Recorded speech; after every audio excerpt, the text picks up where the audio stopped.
주제에 뭘 안다고? 네가 그 계약 성사시키면 10억 줄게. 70살 박만수가 들은 말들입니다. 평생 무시당하며 살았어요. 하지만 이 노인에게는 비밀이 있었습니다. 박만수는 결심했어요. 마지막으로 한 번만 더 나서보기로. 이 과정은 순탄하지 않았어요. 배신과 모욕 그리고 절망까지. 과연 이 70살 경비원은 마지막에 무엇을 선택했을까요? 대체 무슨 비밀이 숨어 있는 걸까요? 오늘 사연 시작하기 전에 무료 버튼인 구독과 좋아요 꼭 눌러주세요. 그리고 지금 이 영상을 어디에서 듣고 계신지 지역이나 장소를 댓글로 남겨주세요. 그러면 여러분들에게 복이 찾아올 거예요. 70세의 박만수는 새벽 4시 30분이면 자동으로 눈이 떠졌습니다. 알람 소리도 필요 없었죠. 몸에 밴 습관이라는 게 참 무섭다는 생각을 하면서 박만수는 이불을 걷어차고 일어났습니다. 서울 외곽에 자리한 낡은 물류센터의 경비실 그곳이 박만수의 일터였어요. 어둠 속에서 옷을 주섬주섬 챙겨 입었습니다. 낡은 경비복이었죠. 몇 년째 입고 있는 옷이라 여기저기 색이 발해 있었어요. 소매 부분은 특히 더 낡아서 천이 얇아진 게 손으로 만져봐도 느껴졌습니다. 하지만 박만수는 개의치 않았어요. 어차피 경비일에 멋진 옷이 필요한 건 아니었으니까요.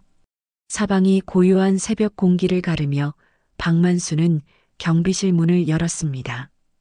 형광등 하나만 켜진 작은 공간이었지만 박만수에게는 이곳이 편안했어요. 6평 남짓한 좁은 공간이었지만 책상 하나와 의자 하나 그리고 작은 냉장고가 전부였습니다. 벽에는 근무 일정표와 출입 명부가 붙어 있었죠. 박만수는 책상 서랍을 열어서 커피 믹스를 꺼냈습니다. 언제나 똑같은 브랜드였어요. 값이 싸면서도 맛이 괜찮았죠. 종이컵에 커피 믹스를 털어넣고 전기포트에서 뜨거운 물을 부었습니다. 김이 모락모락 피어올랐어요. 달콤하면서도 쓴 향이 경비실 안을 가득 채웠습니다. 책상 위에 놓인 오래된 라디오를 켰습니다. 박만수가 10년 넘게 사용하고 있는 라디오였어요. 다이얼을 천천히 돌리자 잡음 섞인 소리 사이로 천천히 음악이 흘러나왔습니다. 80년대 가요 채널이었죠. 이문세의 목소리가 새벽 공기를 타고 흐르자 박만수는 저도 모르게 미소를 지었습니다. 이문세가 참 좋았지. 박만수는 혼잣말을 중얼거리며 커피를 한 모금 마셨습니다. 입안 가득 퍼지는 단맛과 쓴맛이 묘하게 어울렸어요. 마치 박만수의 인생처럼 말이죠. 달콤한 순간도 있었지만 대부분은 쓴맛이었으니까요. 박만수의 인생은 순탄하지 않았습니다. 98년 IMF가 터졌을 때 박만수는 30년 넘게 다니던 공장에서 잘려나갔어요. 고졸학력이라는 이유로 정리해고 명단 첫 번째에 이름이 올랐죠. 그때 박만수의 나이가 48이었습니다. 가장 일할 나이였는데 하루아침에 일자리를 잃었어요. 그 뒤로 박만수는 이곳저곳을 떠돌았습니다. 경비일도 해보고 주차 관리 일도 해봤어요. 한때는 택시 기사도 했었죠. 밤낮 없이 핸들을 잡고 서울 거리를 누볐습니다. 하지만 어디를 가도 박만수는 늘 한 발 뒤로 물러서야 했어요. 대졸 출신들이 우선이었고 박만수처럼 공장에서 기름때를 묻히며 일하던 사람들은 뒷전이었습니다. 젊을 때 박만수는 한 가지를 믿었습니다. 성실하면 된다는 말이었죠. 매일 새벽같이 일어나서 밤늦게까지 일했습니다. 주말도 없이 일했어요. 명절에도 쉬지 않고 현장을 지켰습니다. 하지만 세상은 박만수의 성실함을 알아주지 않았어요. 오히려 나이가 들수록 박만수는 점점 더 뒤로 밀려났습니다. 이제 70세가 된 박만수는 스스로에게 이렇게 말했습니다. 조용히 늙자. 더 이상 욕심 부리지 말고 조용히 하루하루를 살아가자고 다짐했죠. 경비 일은 힘들지 않았습니다. 그저 출입하는 사람들 체크하고 밤에 순찰 한번 돌면 그만이었어요. 월급은 많지 않았지만 혼자 사는 박만수에게는 충분했습니다. 라디오에서는 계속해서 옛 노래가 흘러나왔습니다. 조용필의 노래였다가 어느새 패티김으로 바뀌었어요. 박만수는 커피를 다 마시고 종이컵을 구겨서 쓰레기통에 던졌습니다. 이제 일을 시작할 시간이었죠. 경비실 밖으로 나가자 차가운 새벽 공기가 박만수의 얼굴을 스쳤습니다. 겨울이 다가오고 있었어요. 박만수는 낡은 경비복의 지퍼를 목까지 올렸습니다. 하지만 차가운 바람은 옷깃 사이로 파고들었죠. 박만수는 손전등을 들고 천천히 물류센터를 돌기 시작했습니다. 물류센터는 넓었습니다. 크고 작은 창고들이 줄지어 서 있었고 그 사이사이로 트럭들이 주차되어 있었어요. 박만수는 익숙한 길을 따라 걸으며 하나하나 점검했습니다. 문은 잘 잠겼는지 이상한 점은 없는지 확인했죠. 손전등 불빛이 어둠을 가르며 창고 벽을 비쳤습니다. 순찰을 돌면서도 박만수의 마음속에는 묘한 감정이 자리하고 있었습니다. 뭐랄까요, 아직 끝난 게 아니다라는 느낌이었어요. 박만수 스스로도 이해할 수 없는 감정이었습니다. 이제 70살인데 무엇이 더 남았다는 걸까요? 젊은 사람들처럼 뭔가를 해낼 수 있는 것도 아니고 그저 하루하루 조용히 살아가는 게 전부인데 말이죠. 하지만 그 감정은 분명히 존재했습니다. 가슴 한구석에 불씨처럼 남아서 때때로 박만수를 간지렸어요. 뭔가를 해야 할 것 같은 뭔가를 놓치고 있는 것 같은 기분이었죠. 밤에 잠들기 전에도 그런 생각이 들곤 했습니다. 이대로 늙어서 죽는 게 다일까 하는 허무함이 밀려왔어요. 박만수는 고개를 저으며 그런 생각을 떨쳐냈습니다. 늙은이가 무슨 쓸데없는 생각을. 스스로를 다독이며 박만수는 계속해서 순찰을 이어갔습니다. 어차피 현실은 바뀌지 않을 테니까요. 첫 번째 순찰이 끝나고 박만수는 다시 경비실로 돌아왔습니다. 시계를 보니 6시가 막 넘은 시간이었어요. 이제 출근하는 사람들이 하나둘씩 나타날 시간이었죠. 박만수는 출입 명부를 꺼내서 책상 위에 펼쳐놓았습니다. 펜을 손에 쥐고 창밖을 바라봤어요. 라디오에서는 여전히 옛 노래가 흘러나오고 있었습니다. 박만수는 의자에 앉아서 창밖을 바라봤어요. 해가 천천히 떠오르고 있었습니다. 붉은 빛이 하늘을 물들이며 새로운 하루가 시작되고 있었죠. 박만수는 그 모습을 가만히 지켜봤습니다. 몇십 년을 살아왔지만 해 뜨는 모습은 여전히 아름다웠어요. 박만수는 다시 한번 커피 믹스를 탔습니다. 오늘도 평범한 하루가 될 거라고 생각했어요. 그저 사람들 출입 체크하고 순찰 돌고 저녁이 되면 집으로 돌아가는 그런 하루 말이죠. 내일도 모레도 똑같을 겁니다. 하지만 박만수는 몰랐습니다. 오늘이 박만수의 인생을 완전히 바꿔놓을 날이라는 것을, 그 불씨가 이제 곧 활활 타오르기 시작할 거라는 것을 말이에요. 70년을 살아온 인생에서 가장 극적인 순간이 곧 다가오고 있었습니다. 경비실 문이 열리고 출근하는 직원들이 하나둘씩 들어오기 시작했습니다. 박만수는 익숙한 얼굴들에게 고개를 끄덕이며 인사했어요. 안녕하세요. 수고하세요. 짧은 인사가 오갔죠.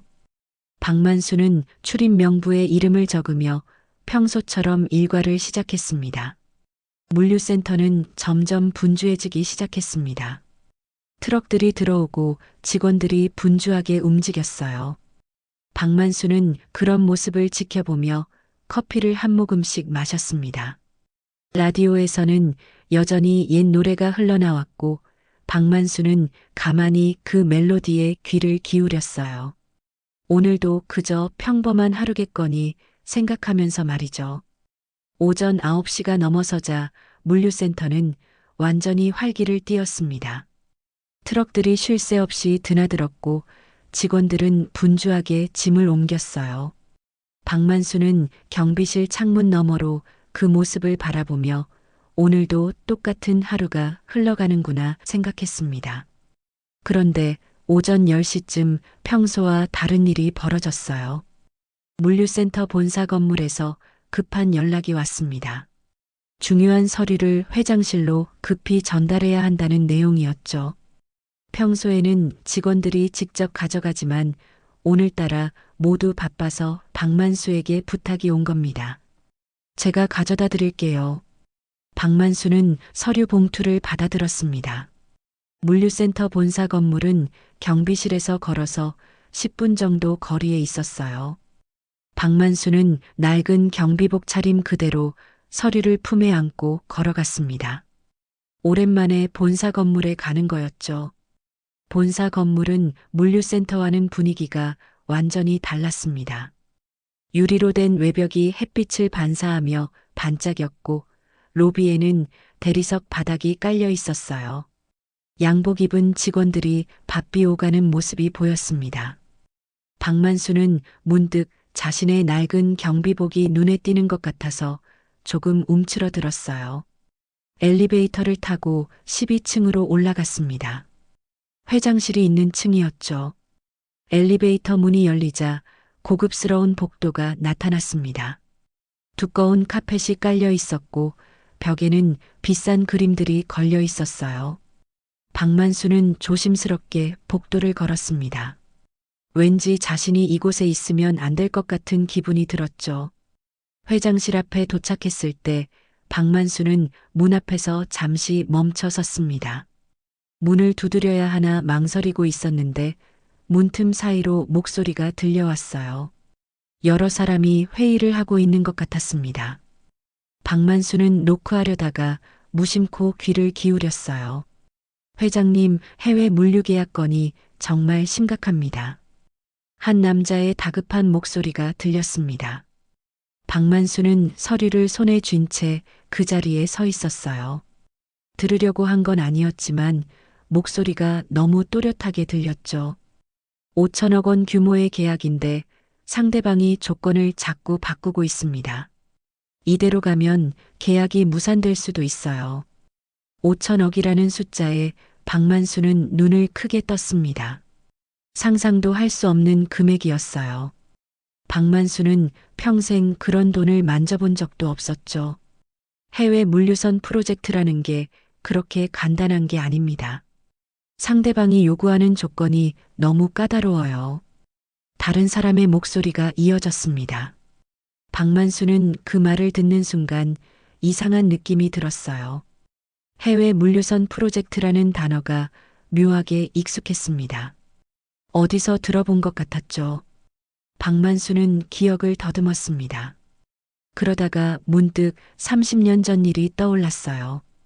80년대 후반 박만수는 중동 건설 현장에서 일했었습니다. 그때 박만수는 단순 노동자가 아니었어요. 계약서 정리 담당이었죠. 영어는 못했지만 숫자와 조건 정리만큼은 누구보다 정확했습니다. 그 시절 박만수가 직접 정리했던 계약 구조가 있었어요. 해외 물류선 프로젝트였습니다. 복잡한 조건들을 하나하나 정리해서 양쪽 모두 만족할 수 있는 구조를 만들었죠. 당시 현장 소장이 박만수를 칭찬했던 기억이 났습니다. 만수 씨 덕분에 계약이 성사됐어. 그때 박만수는 정말 뿌듯했어요.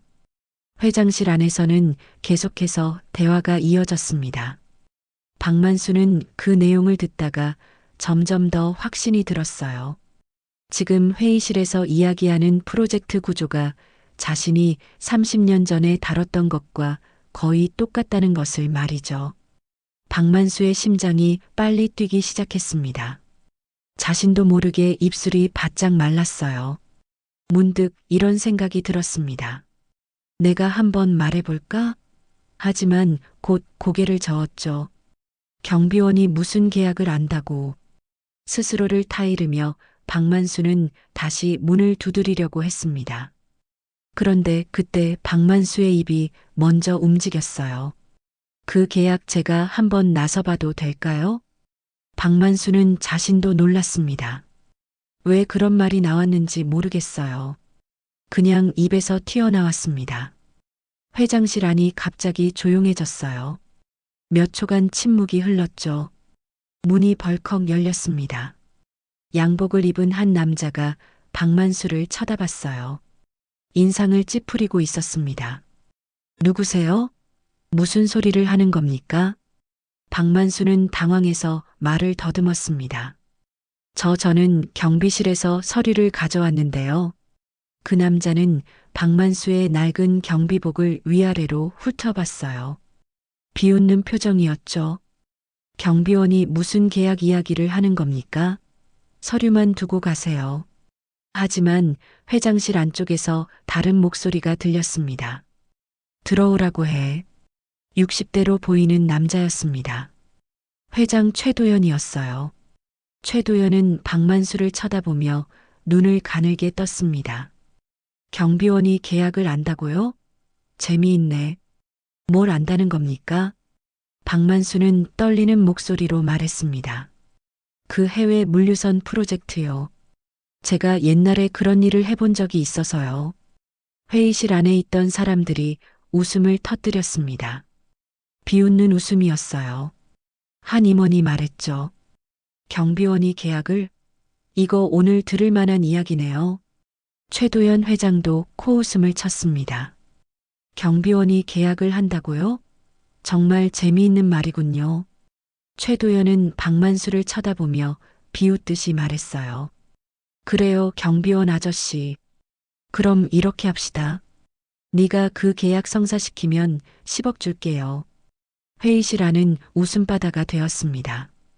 누군가는 배를 잡고 웃었고 누군가는 고개를 저으며 허탈해했어요. 박만수를 바보 보듯이 쳐다보는 시선들이 느껴졌습니다. 박만수는 아무 말도 할 수 없었습니다. 입술이 바짝 말랐어요. 그저 고개를 숙일 뿐이었죠. 서류를 책상 위에 조용히 내려놓고 뒤돌아섰습니다.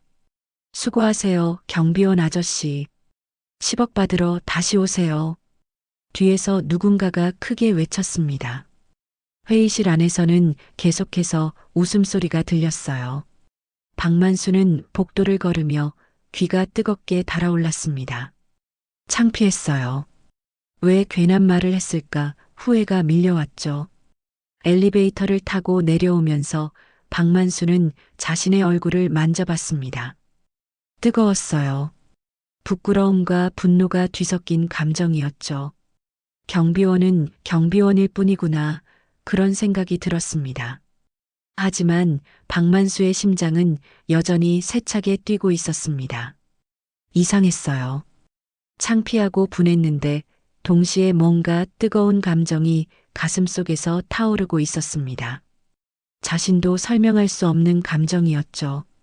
박만수는 로비를 나와서 본사 건물을 벗어났습니다. 차가운 바람이 얼굴을 스쳤어요. 박만수는 한참을 서서 하늘을 쳐다봤습니다. 구름이 천천히 흘러가고 있었죠. 10억이라. 박만수는 혼잣말을 중얼거렸습니다. 10억이라는 돈은 박만수에게 상상할 수도 없는 금액이었어요. 하지만 돈이 중요한 게 아니었습니다. 박만수는 지금 자신 안에 잠들어 있던 뭔가가 깨어나는 걸 느끼고 있었어요. 내가 할 수 있을까? 박만수는 다시 경비실로 돌아가며 그 질문을 스스로에게 던졌습니다. 70살 경비원이 5천억짜리 계약을 성사시킬 수 있을까요? 말도 안 되는 이야기였죠. 하지만 박만수의 가슴속 불씨는 이제 더 이상 무시할 수 없을 만큼 커져 있었습니다. 경비실로 돌아온 박만수는 의자에 털썩 주저앉았습니다. 가슴이 아직도 두근거렸어요. 회장실에서 터져나왔던 비웃음 소리가 귓가에 맴돌았죠. 창피했습니다. 왜 그런 말을 했을까? 박만수는 자신을 탓했어요. 하지만 이상하게도 박만수는 화가 났습니다. 자신에게 화가 난 게 아니라 저 사람들에게 화가 났어요. 경비원이라고 무시하는 태도, 아무것도 모르면서 비웃기만 하는 모습이 정말 불쾌했죠. 내가 정말 아무것도 모르는 사람일까? 박만수는 혼잣말을 중얼거렸습니다. 70년을 살아온 인생인데 정말 아무 쓸모가 없는 걸까요? 경비 일밖에 할 수 없는 늙은이일 뿐일까요? 박만수는 답답한 마음에 경비실 창문을 열었습니다. 찬바람이 들어왔어요.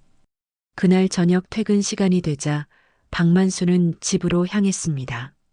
집은 물류센터에서 버스로 30분 거리에 있는 작은 원룸이었어요. 10평도 안 되는 좁은 공간이었지만 혼자 사는 박만수에게는 충분했습니다. 아내는 10년 전에 세상을 떠났어요. 암이었습니다. 병원비를 대느라 박만수는 있는 돈을 다 썼죠. 결국 아내를 지키지 못했고 박만수는 혼자 남았습니다. 자식도 없었어요. 친척들도 연락이 끊긴 지 오래였죠. 집에 도착한 박만수는 불을 켰습니다. 형광등이 깜빡이더니 천천히 방 안을 밝혔어요. 박만수는 신발을 벗고 방 안으로 들어갔습니다. 작은 책상 위에는 아내의 사진이 놓여 있었어요. 여보. 박만수는 아내의 사진 앞에 앉았습니다. 사진 속 아내는 환하게 웃고 있었어요. 젊었을 때 찍은 사진이었죠. 박만수는 아내의 얼굴을 가만히 바라봤습니다. 오늘 회장실에 갔다 왔어. 내가 바보같이 계약 이야기를 꺼냈다가 사람들한테 비웃음만 샀지 뭐야. 박만수는 아내에게 말하듯이 중얼거렸습니다. 혼자 사는 세월이 길어지면서 박만수는 가끔 이렇게 아내에게 말을 걸곤 했어요. 대답은 없지만 그래도 위로가 되었습니다. 그런데 말이야, 내가 정말 할 수 있을 것 같은데. 박만수는 자리에서 일어났습니다. 그리고 방 한쪽 구석에 있는 오래된 철제 서랍으로 걸어갔어요. 녹슬어서 삐걱거리는 서랍이었습니다. 박만수는 몇 년 만에 그 서랍을 열었어요. 서랍 안에는 먼지가 쌓여 있었습니다. 오래된 서류들과 사진들이 뒤섞여 있었어요. 박만수는 천천히 서랍을 뒤졌습니다. 그러다가 낡은 노트 한 권을 꺼냈어요.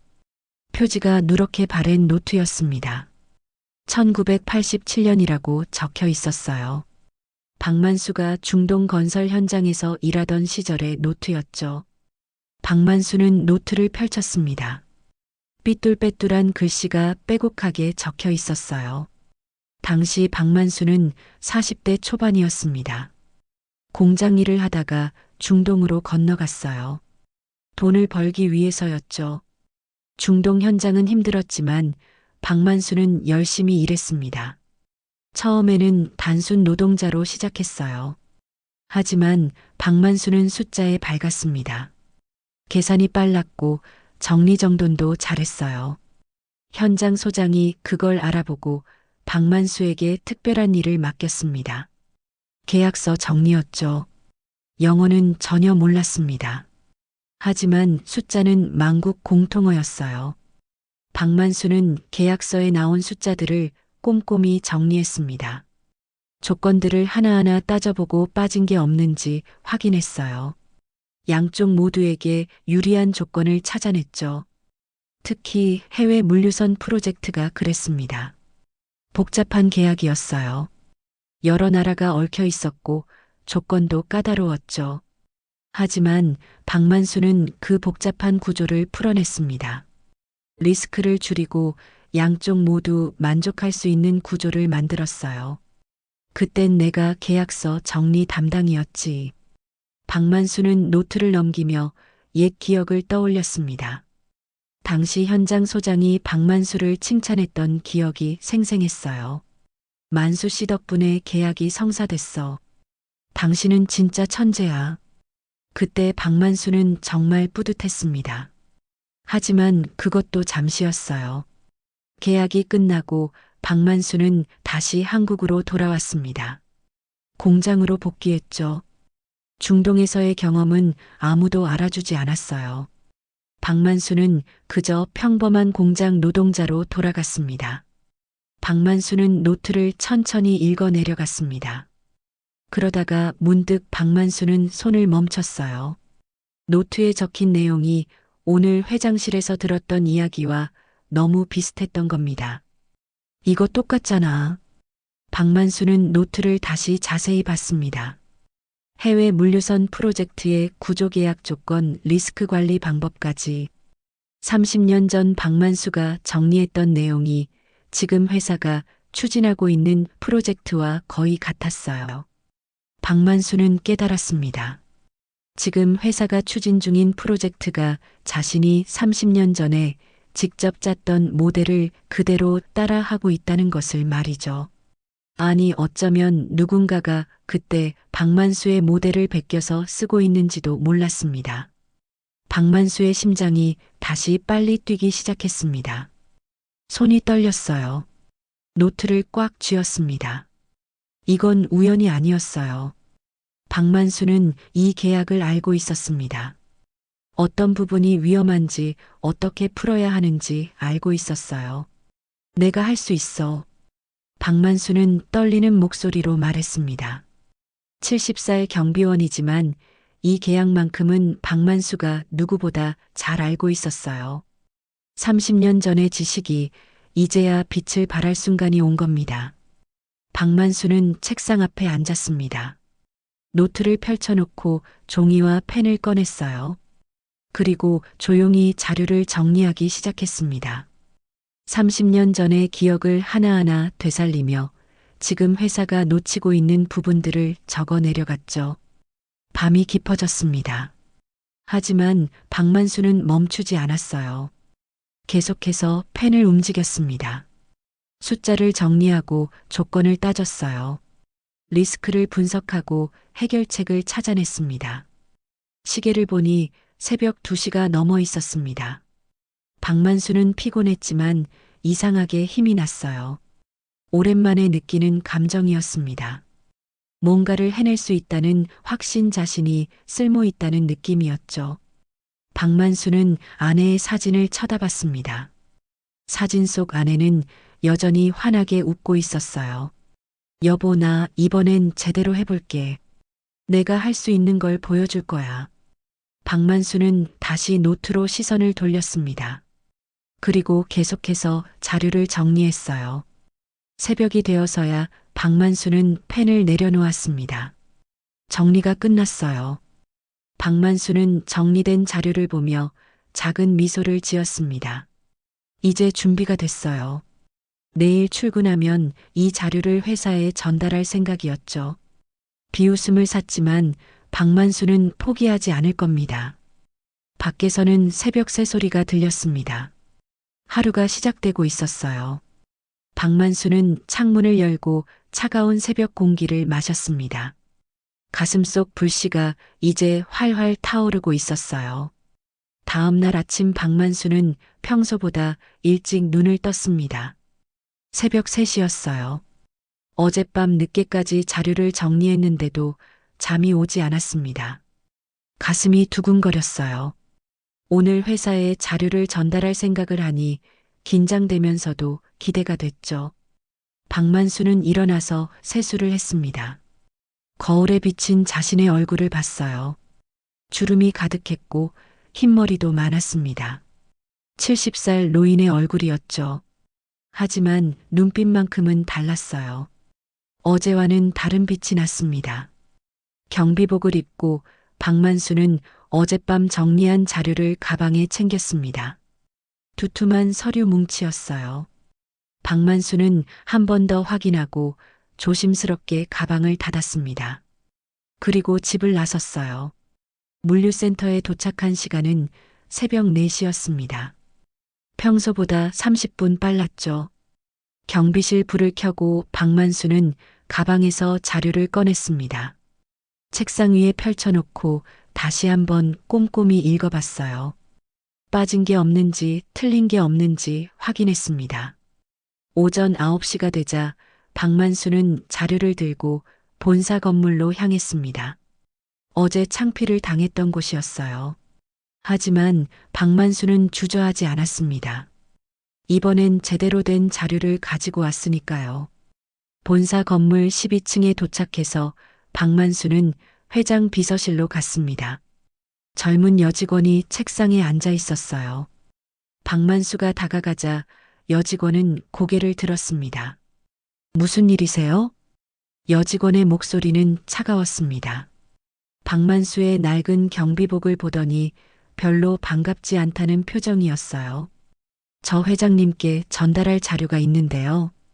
박만수는 조심스럽게 서류 뭉치를 내밀었습니다. 여직원은 서류를 받아들더니 대충 훑어봤어요. 그러고는 책상 한쪽에 던지듯 놓았습니다. 두고 가세요. 나중에 전달할게요.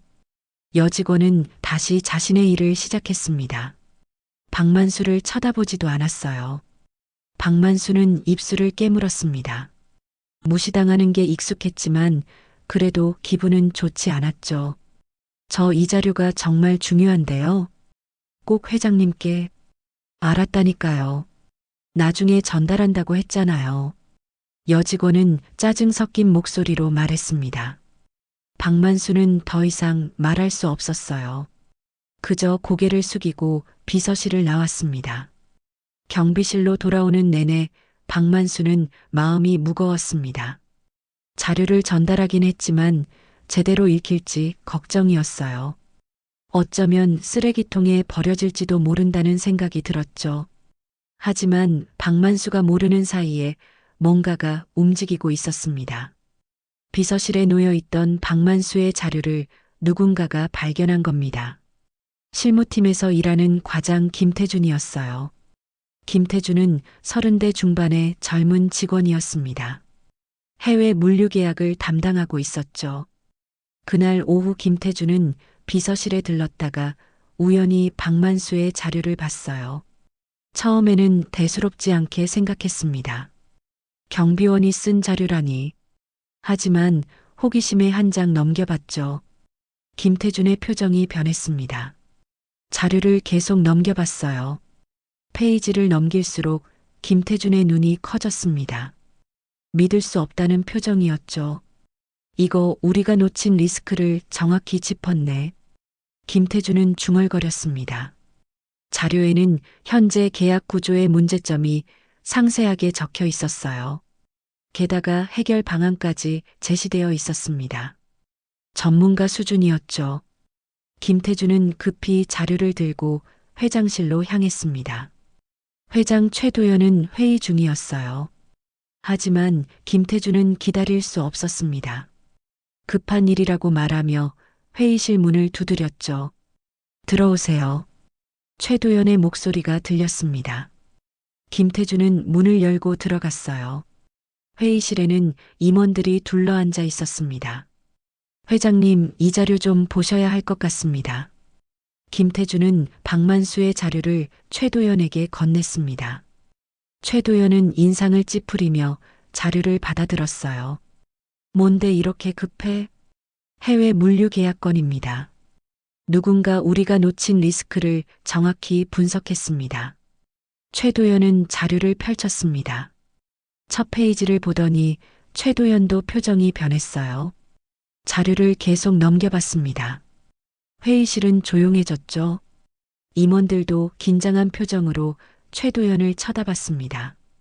이걸 누가 만들었지? 최도연이 물었습니다. 김태준은 잠시 망설이다가 대답했어요. 경비원이라고 합니다. 뭐? 최도연은 믿을 수 없다는 표정을 지었습니다.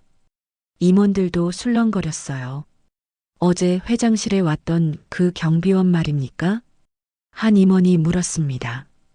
최도연은 고개를 끄덕였어요.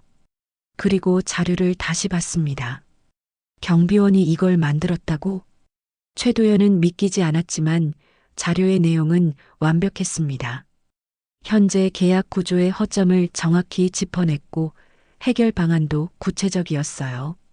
전문가가 아니면 쓸 수 없는 자료였죠. 그 경비원을 당장 불러오세요.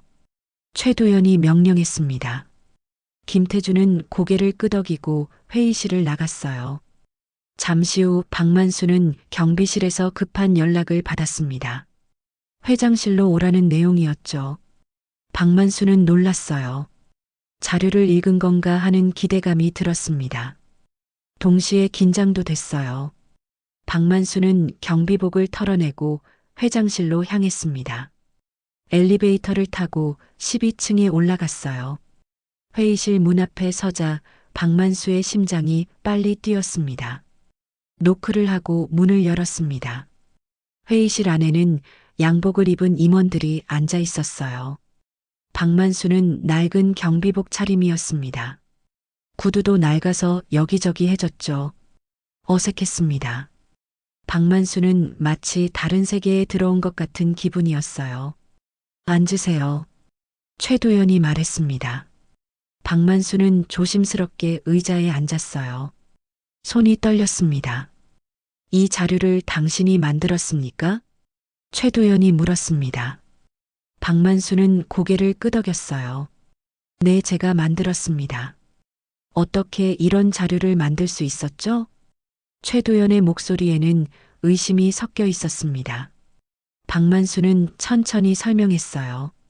30년 전 중동 건설 현장에서 일했던 경험 계약서 정리를 담당했던 이야기를 했습니다. 떨리는 목소리였지만 박만수는 또박또박 말했어요. 임원들은 박만수의 이야기를 들으며 서로 눈빛을 주고받았습니다. 믿기지 않는다는 표정이었죠.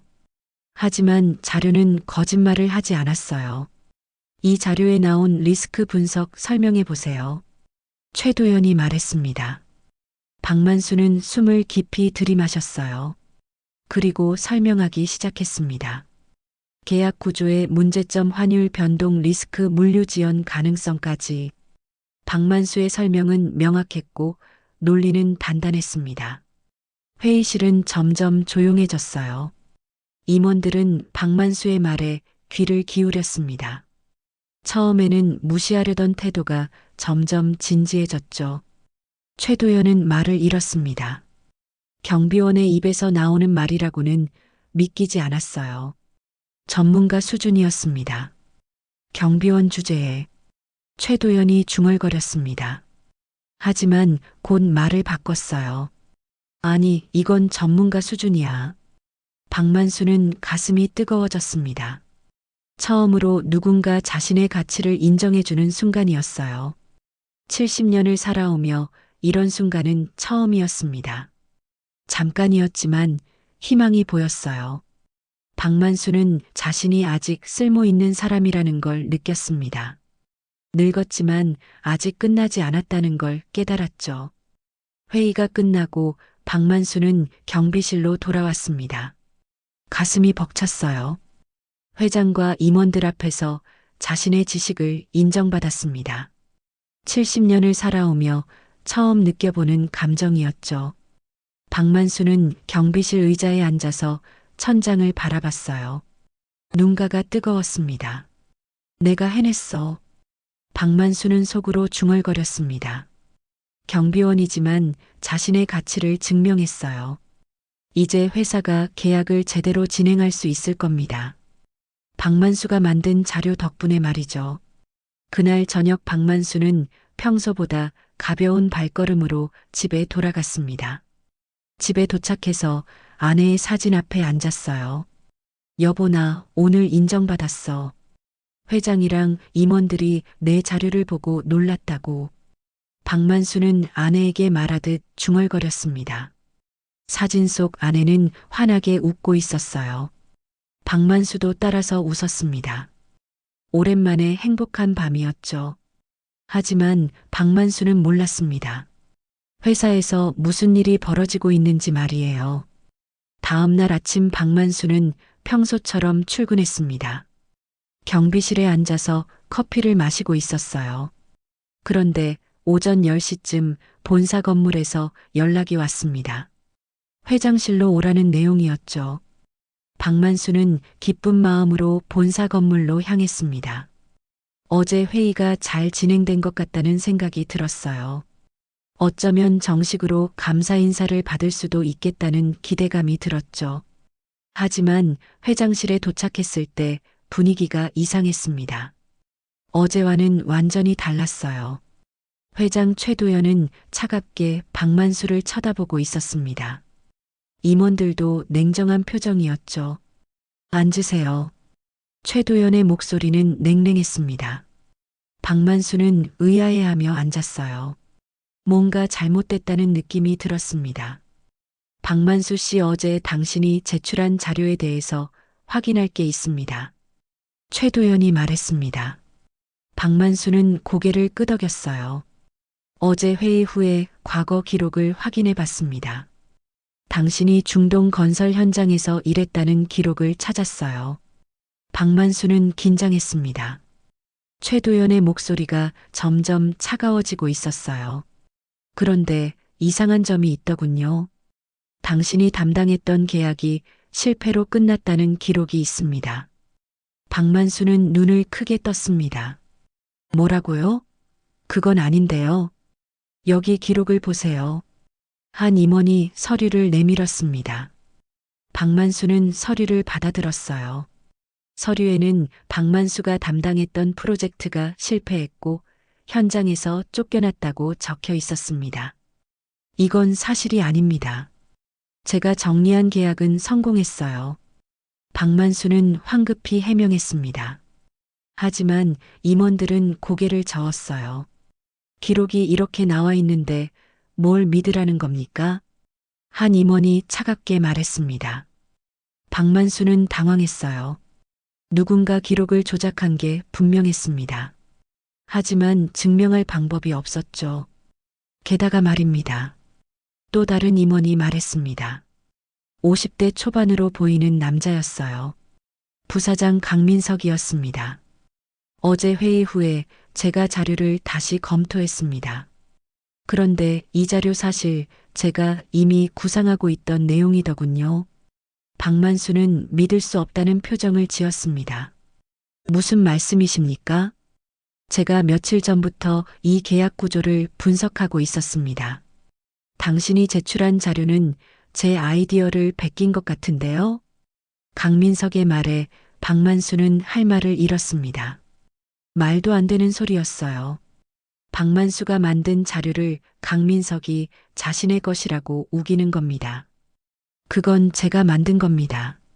제 노트도 있어요. 노트요? 30년 전 노트가 무슨 증거가 됩니까? 조작할 수도 있죠. 강민석은 비웃듯이 말했습니다. 박만수는 가슴이 답답했어요. 분명히 자신이 만든 자료인데 억울하게 도둑 취급을 받고 있었습니다. 회장실은 침묵에 휩싸였습니다. 최도연은 박만수와 강민석을 번갈아 쳐다봤어요. 그리고 입을 열었습니다. 역시 경비원은 경비원이지. 최도연의 말은 차갑고 냉정했습니다.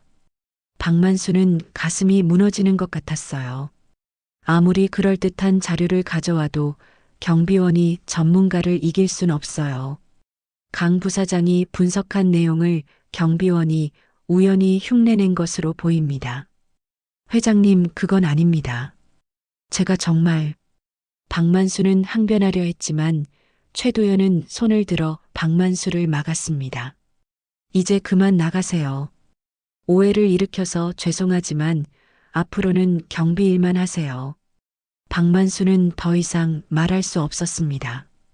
회장실을 나왔어요. 복도를 걸으며 박만수는 주먹을 꽉 쥐었습니다. 손톱이 손바닥에 박혔지만 아프지 않았어요.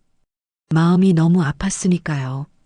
경비실로 돌아온 박만수는 의자에 주저앉았습니다. 멍하니 창밖을 바라봤어요.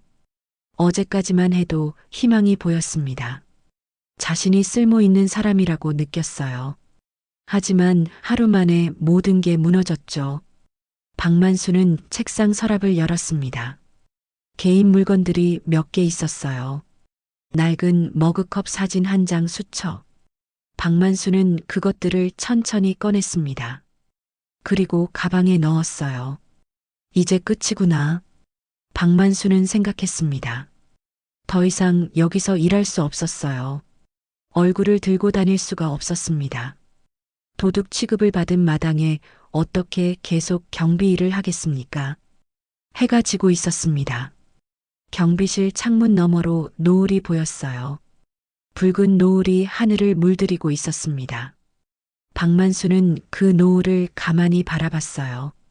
아름다웠지만 슬펐습니다. 박만수는 가방을 들고 경비실을 나섰습니다. 뒤돌아보지 않았어요. 이제 돌아올 일도 없을 겁니다. 물류센터를 빠져나가며 박만수는 차가운 저녁 바람을 맞았습니다. 집으로 가는 버스 안에서 박만수는 창밖을 바라봤습니다. 사람들이 바쁘게 오가고 있었어요. 모두 자신의 삶을 살아가고 있었죠. 하지만 박만수는 외로웠습니다. 세상에 혼자 남겨진 것 같았어요. 집에 도착해서 박만수는 불도 켜지 않고 바닥에 주저앉았습니다. 어둠 속에서 아내의 사진이 희미하게 보였어요. 여보, 나 잘못한 거 맞지? 박만수의 목소리는 떨렸습니다. 눈물이 흘러내렸어요. 70년을 살면서 참아왔던 눈물이 터져 나왔습니다. 나는 그냥 늙은 사람이구나. 박만수는 중얼거렸습니다.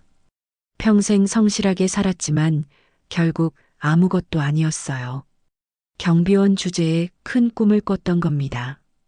70살 노인이 5천억짜리 계약을 한다는 게 말이 되지 않았죠. 박만수는 어둠 속에서 한참을 울었습니다. 소리 없이 눈물만 흘렸어요. 가슴이 너무 아팠습니다. 어제까지의 희망이 허망하게 무너진 게 견딜 수 없었죠. 밖에서는 바람 소리가 들렸습니다. 차가운 겨울바람이었어요. 박만수는 창문을 바라봤습니다. 어둠뿐이었어요. 희망은 보이지 않았습니다. 박만수는 바닥에 누웠습니다. 천장을 바라봤어요.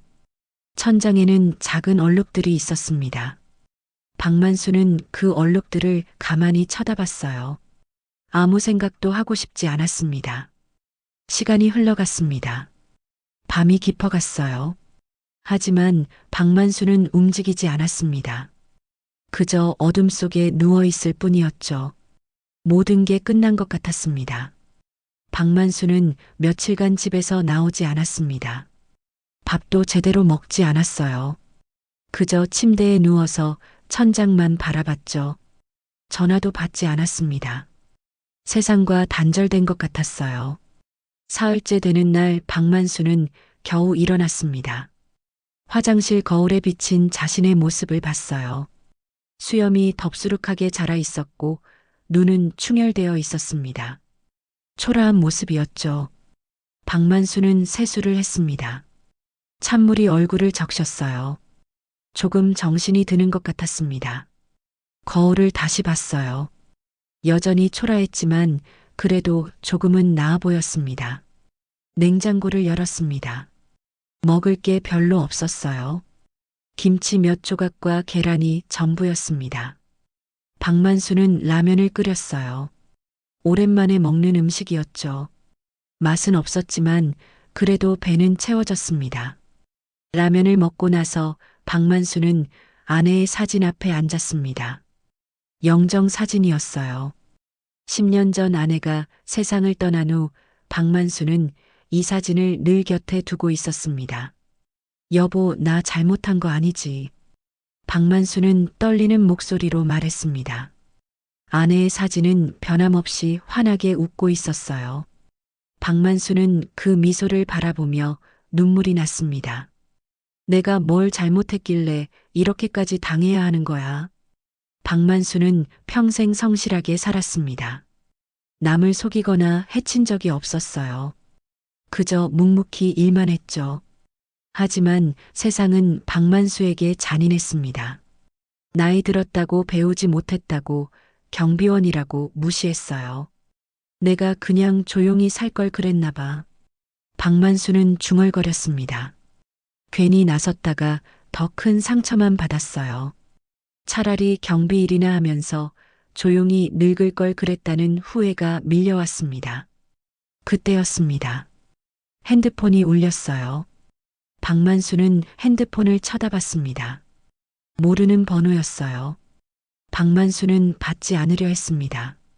하지만 계속 울렸죠. 결국 박만수는 전화를 받았습니다. 여보세요? 박만수의 목소리는 쉬어 있었습니다. 며칠간 제대로 말을 하지 않았던 탓이었어요. 만수야, 나 기억하니? 최철수야. 전화 너머로 남자의 목소리가 들렸습니다. 박만수는 눈을 크게 떴어요. 최철수, 그 이름이 익숙했습니다. 잠시 생각하다가 박만수는 기억해냈어요. 철수야? 중동 현장에서 같이 일했던? 맞아. 오랜만이지? 최철수는 박만수와 함께 중동 건설 현장에서 일했던 동료였습니다. 80년대 후반 둘은 같은 숙소를 쓰며 친하게 지냈어요. 하지만 한국으로 돌아온 후에는 연락이 끊겼죠. 어떻게 내 번호를 알았어? 박만수가 물었습니다. 최철수는 웃으며 대답했어요. 요즘 세상에 사람 찾는 게 어렵나. 인터넷으로 수소문했지. 박만수는 반가웠지만 동시에 의아했습니다. 30년 만에 갑자기 연락한 이유가 뭘까요? 만수야, 너 혹시 최근에 해외 물류 계약 관련해서 일 좀 했니? 최철수의 질문에 박만수는 당황했습니다. 어떻게 알았을까요? 잠깐 관여했는데 어떻게 알았어? 내가 지금 건설 쪽 일을 하고 있거든. 그런데 최근에 이상한 소식을 들었어. 최철수는 심각한 목소리로 말했습니다. 박만수는 귀를 기울였어요. 어떤 회사가 해외 물류선 계약을 추진하고 있는데 그 계약 구조가 우리가 80년대에 쓰던 거랑 똑같더라고. 근데 말이야, 그 회사가 지금 큰 문제를 일으켰어. 박만수의 심장이 빨리 뛰기 시작했습니다. 무슨 문제? 네가 만든 계약 구조를 그대로 베껴 쓴 회사가 있는데 그 구조를 제대로 이해하지 못하고 진행하다가 큰 손해를 봤대. 몇백억이 날아갔다고 하더라고. 박만수는 숨이 막혔습니다. 자신이 만든 구조를 베껴 쓴 회사가 문제를 일으켰다니요.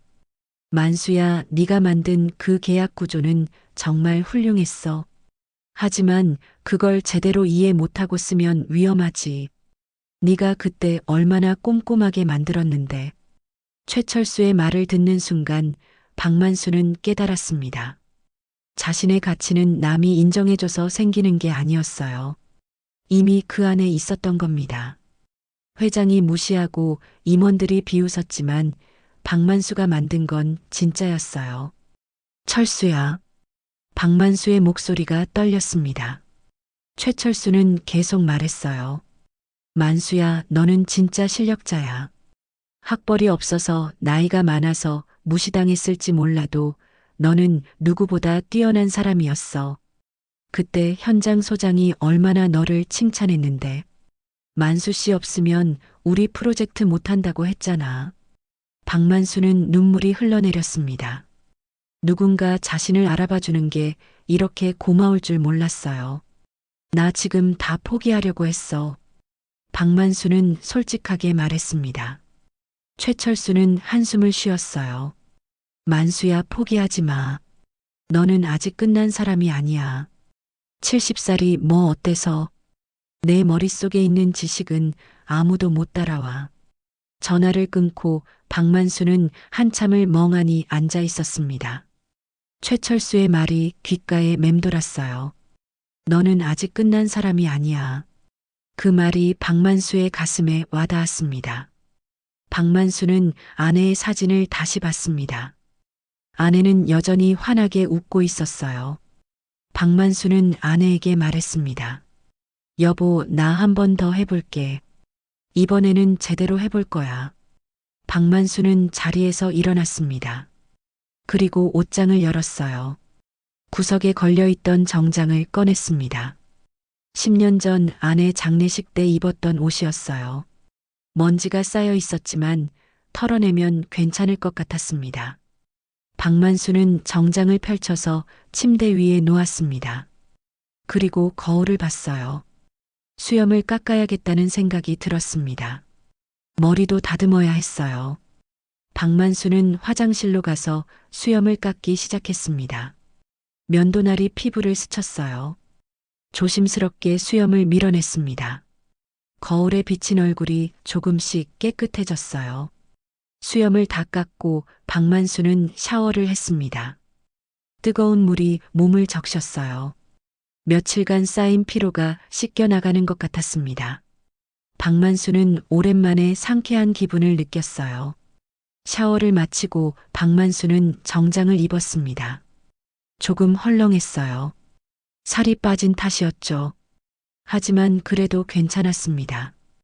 거울을 보니 경비원이 아닌 다른 사람처럼 보였어요. 박만수는 책상 서랍을 열었습니다. 중동 시절의 노트를 꺼냈어요. 그리고 자신이 정리했던 자료들을 다시 펼쳤습니다. 이번에는 더 완벽하게 만들 생각이었어요. 이번에는 아무도 날 막을 수 없어. 박만수는 중얼거렸습니다. 회장실에 다시 찾아갈 겁니다. 이번에는 제대로 진실을 밝힐 거예요. 자신이 만든 계약 구조가 얼마나 정교한지, 그리고 그걸 함부로 베꼈으면 얼마나 위험한지 증명할 겁니다. 박만수는 창문을 열었습니다. 차가운 바람이 들어왔어요. 하지만 박만수는 춥지 않았습니다. 오히려 가슴속에서 뜨거운 무언가가 타오르고 있었어요. 이제 시작이야. 박만수는 결심했습니다. 마지막으로 한 번 더 나서기로 말이죠. 이번에는 포기하지 않을 겁니다. 자신의 가치를, 자신의 인생을 증명할 거예요. 밖에서는 새소리가 들렸습니다. 새로운 아침이 밝아오고 있었어요. 박만수는 그 소리를 들으며 작은 미소를 지었습니다. 다음 날 아침 박만수는 일찍 일어났습니다. 정장을 다시 한번 점검하고 구두를 닦았어요. 오래된 구두였지만 정성껏 닦으니 그럭저럭 괜찮아 보였습니다. 가방에는 중동 시절의 원본 노트와 자료들을 챙겼어요. 거울을 보며 넥타이를 맸습니다. 손이 조금 떨렸지만 박만수는 차분하게 매듭을 지었어요. 오랜만에 입는 정장이었지만 어색하지 않았습니다. 오히려 당당해 보였어요. 여보 다녀올게. 박만수는 아내의 사진에 인사를 하고 집을 나섰습니다. 버스를 타고 회사로 향했어요. 창밖으로 아침 풍경이 지나갔습니다. 출근하는 사람들, 학교 가는 아이들, 문을 여는 가게들. 평범한 아침이었지만 박만수에게는 특별한 날이었어요. 회사에 도착해서 박만수는 본사 건물 로비에 섰습니다. 경비원이 박만수를 쳐다봤어요. 정장을 입은 박만수를 알아보지 못하는 것 같았습니다. 어디로 가시나요? 경비원이 물었습니다. 박만수는 침착하게 대답했어요. 12층 회장실입니다. 경비원은 명부를 확인하더니 고개를 저었습니다. 예약이 안 되어 있는데요? 급한 일입니다. 올라가야 합니다. 박만수의 목소리는 단호했습니다. 경비원은 잠시 망설이다가 박만수를 통과시켰어요. 박만수의 눈빛에서 뭔가 범상치 않은 기운이 느껴졌던 겁니다. 엘리베이터를 타고 12층에 올라갔습니다. 복도를 걸으며 박만수는 심호흡을 했어요. 가슴이 두근거렸지만 두렵지는 않았습니다. 오히려 담담했어요. 회장실 앞에 도착했을 때 안에서 여러 사람의 목소리가 들렸습니다. 회의가 진행 중인 것 같았어요. 박만수는 문 앞에서 잠시 귀를 기울였습니다. 회장님, 최종 계약 조건을 확정해야 합니다. 오늘 중으로 서명을 해야 해요. 부사장 강민석의 목소리였습니다. 박만수는 주먹을 꽉 쥐었어요. 저 사람이 자신의 자료를 가로챈 장본인이었죠. 좋아요. 그럼 진행합시다. 회장 최도연의 목소리가 들렸습니다. 박만수는 더 이상 기다릴 수 없었어요. 지금 저 계약을 그대로 진행하면 회사는 큰 손해를 보게 될 겁니다. 박만수가 만든 구조를 제대로 이해하지 못하고 쓰고 있었으니까요. 박만수는 노크도 하지 않고 회의실 문을 열었습니다. 안에 있던 사람들이 일제히 박만수를 쳐다봤어요. 회장 최도연, 부사장 강민석, 그리고 여러 임원들이 앉아 있었습니다. 누구세요? 어떻게 들어온 겁니까? 한 임원이 소리쳤습니다. 박만수는 침착하게 회의실 안으로 들어갔어요. 저는 박만수입니다. 경비원으로 일했던 사람이죠.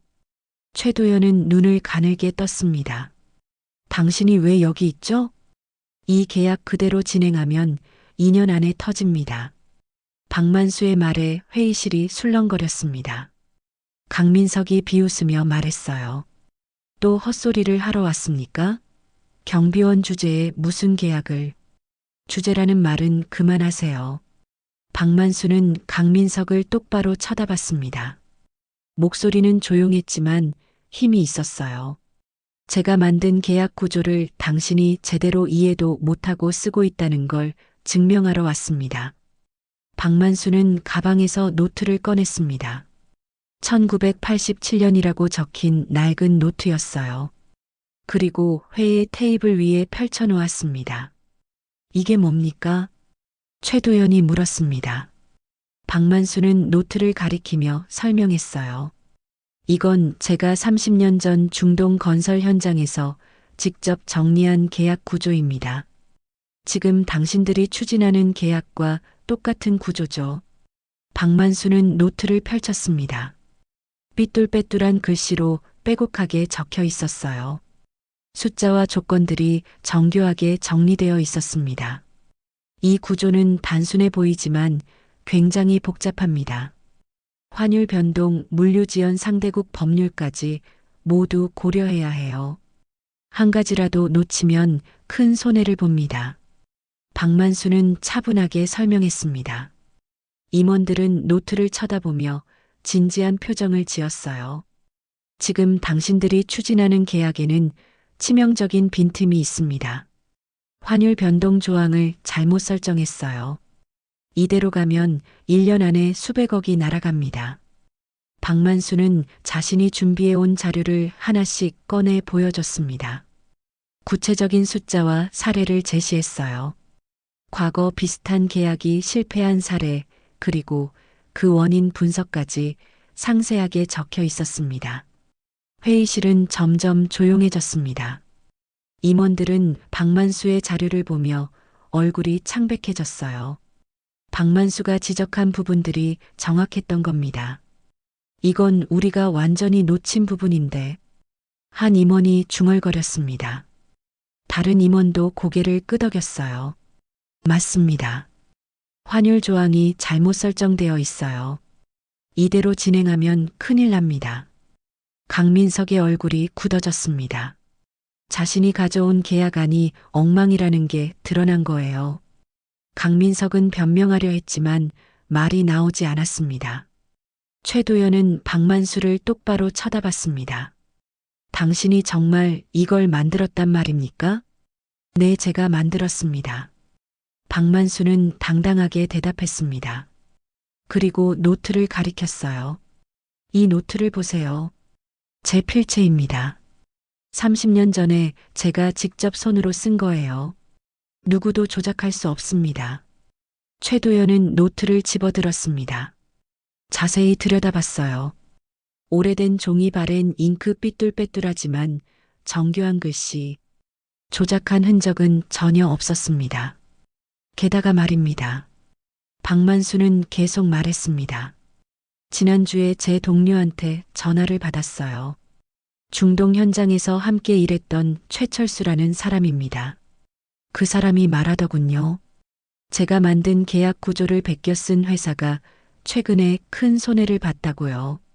박만수는 핸드폰을 꺼냈습니다. 최철수와 통화한 기록을 보여줬어요. 확인해 보세요. 최철수라는 사람은 지금도 건설업계에서 일하고 있습니다. 연락하면 다 증언할 수 있어요. 최도연은 박만수를 물끄러미 쳐다봤습니다. 그리고 강민석을 돌아봤어요. 강민석은 식은땀을 흘리고 있었습니다. 강 부사장 설명 좀 해보시죠. 당신이 직접 구상했다면서요? 최도연의 목소리는 차가웠습니다. 강민석은 입을 열었지만 제대로 된 말이 나오지 않았어요. 그게 저는 기본 구조를 참고한 건데요. 참고요? 완전히 베낀 거 아닙니까? 다른 임원이 날카롭게 물었습니다. 강민석은 더 이상 변명할 수 없었어요. 거짓이 완전히 드러난 겁니다. 최도연은 한숨을 쉬었습니다. 그리고 박만수를 다시 봤어요. 당신이 이걸 만들었다는 게 믿기지 않지만 증거가 명확하군요. 최도연은 자리에서 일어났습니다. 박만수에게 다가왔어요. 그리고 고개를 숙였습니다. 죄송합니다. 당신을 오해했습니다. 회의실 안의 임원들도 술렁거렸습니다. 회장이 경비원에게 고개를 숙인 겁니다. 전례 없는 일이었어요. 박만수는 최도연을 쳐다봤습니다. 그리고 조용히 말했어요. 저는 경비원이기 전에 한 번도 도망치지 않은 노동자였습니다. 30년 전에도 지금도 마찬가지입니다. 박만수의 목소리는 떨리지 않았습니다. 담담하고 단단했어요. 70년을 살아온 인생의 무게가 느껴지는 목소리였죠. 최도연은 고개를 끄덕였습니다. 알겠습니다. 이 계약은 전면 재검토하겠습니다. 그리고 당신의 도움이 필요합니다. 제가 도와드릴 수 있습니다. 박만수는 작은 미소를 지었습니다. 드디어 자신의 가치를 증명한 순간이었어요. 70살 경비원이 아니라 진짜 전문가로서 인정받은 순간이었습니다. 회의실 창문 너머로 햇빛이 들어왔습니다. 따뜻한 빛이 박만수를 비췄어요. 박만수는 그 빛을 받으며 깊게 숨을 들이마셨습니다. 가슴속이 뜨거웠어요. 그날 이후 박만수는 회사의 계약 자문으로 참여하게 되었습니다. 경비실이 아닌 회의실에 앉아서 일했어요. 임원들은 박만수의 말에 귀를 기울였습니다. 더 이상 무시하는 사람은 없었죠. 박만수는 계약 구조를 전면 수정했습니다. 환율 조항을 다시 짰고 리스크 관리 방안을 보완했어요. 꼼꼼하게 하나하나 점검했습니다. 30년 전의 경험이 빛을 발하는 순간이었죠. 한 달이 흘렀습니다. 계약은 완벽하게 수정되었고 상대국과의 협상도 순조롭게 진행되었어요. 드디어 최종 서명을 하는 날이 왔습니다. 5천억 원 규모의 해외 물류 계약이 성사되는 날이었죠. 서명식이 열렸습니다. 화려한 행사였어요. 기자들도 많이 왔고 임원들은 모두 정장을 차려입었습니다. 박만수도 초대받았어요. 귀빈석에 앉아서 서명식을 지켜봤습니다. 최도연 회장이 서명을 했습니다. 상대국 대표도 서명했어요. 박수가 터져 나왔습니다. 계약이 공식적으로 성사된 순간이었죠. 박만수는 그 모습을 보며 조용히 미소 지었습니다. 자신이 한 일이 결실을 맺은 겁니다. 행사가 끝나고 최도연은 박만수를 회장실로 불렀습니다. 둘만 있는 자리였어요. 최도연은 박만수에게 차를 따라주며 말했습니다. 박만수 씨 정말 고맙습니다. 당신 덕분에 이 계약이 성사됐어요. 박만수는 고개를 끄덕였습니다. 제가 할 일을 했을 뿐입니다. 최도연은 잠시 망설이다가 책상 서랍을 열었습니다. 수표 한 장을 꺼냈어요. 그리고 박만수에게 내밀었습니다. 기억하시죠? 제가 약속했습니다. 계약 성사시키면 10억 주겠다고요. 수표에는 10억이라는 숫자가 적혀 있었습니다. 박만수는 수표를 물끄러미 바라봤어요. 상상도 할 수 없는 금액이었습니다. 평생 벌어도 모을 수 없는 돈이었죠. 하지만 박만수는 고개를 저었습니다. 받을 수 없습니다. 최도연은 놀란 표정을 지었어요. 왜요? 당신이 받을 자격이 있는 돈입니다.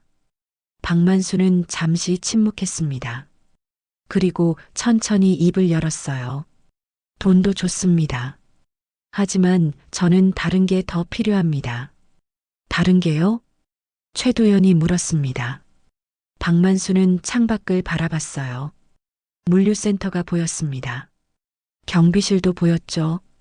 젊은 경비원들을 위한 교육 시스템을 만들어 주십시오. 박만수의 말에 최도연은 눈을 크게 떴습니다. 박만수는 계속 말했어요. 저처럼 나이 들고 배우지 못한 사람들도 많습니다. 하지만 그 사람들 안에는 보석 같은 지식과 경험이 있어요. 그걸 젊은 세대에게 전해줄 수 있는 시스템이 필요합니다. 박만수는 최도연을 똑바로 쳐다봤습니다. 10억으로 저 혼자 잘 살 수도 있겠죠. 하지만 그보다는 저 같은 사람들에게 기회를 주는 게 더 의미 있을 것 같습니다. 최도연은 한참 동안 박만수를 바라봤습니다. 그리고 천천히 고개를 끄덕였어요. 알겠습니다. 그렇게 하겠습니다. 몇 달이 흘렀습니다. 가을이 지나고 겨울이 왔어요. 물류센터에는 새로운 건물이 하나 생겼습니다. 작지만 아담한 건물이었죠. 입구에는 시니어 멘토 경비실이라는 팻말이 걸려 있었습니다. 박만수는 다시 경비복을 입었습니다. 하지만 예전의 낡은 경비복이 아니었어요. 새로 만든 깔끔한 경비복이었습니다. 박만수는 경비복을 입고 새로운 경비실로 출근했어요. 경비실 안은 예전과 달랐습니다. 책상도 넓었고 컴퓨터도 있었어요. 벽에는 시간표가 붙어 있었습니다. 젊은 경비원들을 교육하는 시간표였죠. 매주 화요일과 목요일 박만수는 젊은 경비원들을 모아서 강의를 했습니다. 인생 경험을 나누고 일하는 자세를 알려줬어요. 때로는 계약서 보는 법도 가르쳤습니다. 젊은 경비원들은 박만수의 이야기에 귀를 기울였어요. 만수 선생님 정말 대단하세요. 70살에 그런 큰 계약을 성사시키시다니요. 20대 중반의 젊은 경비원이 말했습니다. 박만수는 웃으며 대답했어요. 나이는 숫자일 뿐이야. 중요한 건 포기하지 않는 거지. 박만수는 매일 새벽 4시 30분에 눈을 떴습니다. 여전히 몸에 밴 습관이었어요. 경비실에 가서 커피를 타고 라디오를 켰습니다. 80년대 가요가 흘러나왔죠. 하지만 지금은 달랐습니다. 박만수의 눈빛이 달랐어요. 예전처럼 체념한 눈빛이 아니었습니다. 희망과 자신감이 가득한 눈빛이었죠. 어느 날 아침 박만수는 경비실에 앉아서 커피를 마시고 있었습니다. 라디오에서는 이문세의 노래가 흘러나왔어요. 박만수가 좋아하는 노래였습니다. 창밖으로 해가 떠오르고 있었어요. 붉은 햇살이 경비실을 비췄습니다.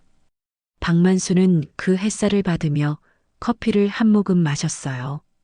달콤하면서도 쓴맛이 입안에 퍼졌습니다. 박만수는 작은 사진 액자를 꺼냈습니다. 아내의 사진이었어요. 경비실 책상 위에 놓고 가만히 바라봤습니다. 여보, 내가 해냈어. 끝까지 포기하지 않았어. 박만수는 아내에게 말하듯 중얼거렸습니다. 사진 속 아내는 여전히 환하게 웃고 있었어요. 박만수도 따라서 웃었습니다. 경비실 문이 열렸습니다. 젊은 경비원들이 하나둘씩 들어왔어요. 인사를 건넸습니다. 선생님 안녕하세요. 좋은 아침입니다. 박만수는 고개를 끄덕이며 답했어요. 그래, 좋은 아침이야. 젊은 경비원들은 박만수를 존경하는 눈빛으로 쳐다봤습니다. 박만수는 그들에게 커피를 권했어요. 함께 앉아서 커피를 마시며 오늘 할 일들을 이야기했습니다. 라디오에서는 계속해서 옛 노래가 흘러나왔습니다. 조용필의 노래였다가 어느새 패티김으로 바뀌었어요. 박만수는 그 음악을 들으며 창밖을 바라봤습니다. 하늘은 맑았습니다. 구름 한 점 없는 파란 하늘이었어요. 새들이 날아가는 모습이 보였습니다. 박만수는 그 모습을 가만히 지켜봤어요. 문득 박만수는 생각했습니다. 인생은 참 묘한 것 같다고요. 70년을 살아오며 수없이 좌절하고 넘어지고 포기하고 싶었어요. 하지만 끝까지 포기하지 않았습니다. 그리고 마침내 자신의 가치를 증명했죠. 박만수는 경비복 주머니에서 수첩을 꺼냈습니다. 펜을 들고 한 줄을 적었어요. 인생은 늦게 피는 꽃도 있다. 박만수는 그 문장을 읽으며 미소 지었습니다. 자신이 바로 늦게 핀 꽃이었어요. 70살에 활짝 핀 꽃이었습니다. 라디오에서 노래가 끝나고 DJ의 목소리가 흘러나왔습니다. 오늘도 좋은 하루 되세요. 박만수는 라디오를 보며 작게 대답했어요. 좋은 하루가 될 거야. 박만수는 커피를 다 마시고 자리에서 일어났습니다. 순찰을 돌 시간이었어요. 젊은 경비원들도 함께 일어났습니다. 박만수는 그들과 함께 경비실을 나섰어요. 아침 공기가 상쾌했습니다. 박만수는 깊게 숨을 들이마셨어요. 가슴속이 시원했습니다. 물류센터를 걸으며 박만수는 하늘을 올려다봤습니다. 파란 하늘이 펼쳐져 있었어요. 구름이 천천히 흘러가고 있었습니다. 박만수는 그 하늘을 보며 생각했습니다. 인생은 늦게 피는 꽃도 있는 거지. 박만수는 미소를 지었습니다. 그리고 다시 앞을 보며 걸었어요. 젊은 경비원들이 옆에서 함께 걸었습니다. 박만수의 뒷모습은 당당했어요. 더 이상 움츠러들지 않았습니다. 새로운 하루가 시작되고 있었습니다. 박만수에게는 매일이 새로운 시작이었어요. 늦게 피었지만 이제부터가 진짜 인생이었습니다. 햇살이 박만수를 비췄습니다. 따뜻한 빛이었어요. 박만수는 그 빛 속을 걸으며 조용히 중얼거렸습니다. 아직 끝나지 않았어. 그리고 박만수는 계속해서 앞으로 나아갔습니다. 70살의 새로운 시작이었어요. 더 많은 이야기로 다시 찾아올게요. 구독과 좋아요는 무료이며 큰 힘이 됩니다. 댓글 무료인 거 아시죠? 댓글로 여러분의 많은 의견 들려주세요.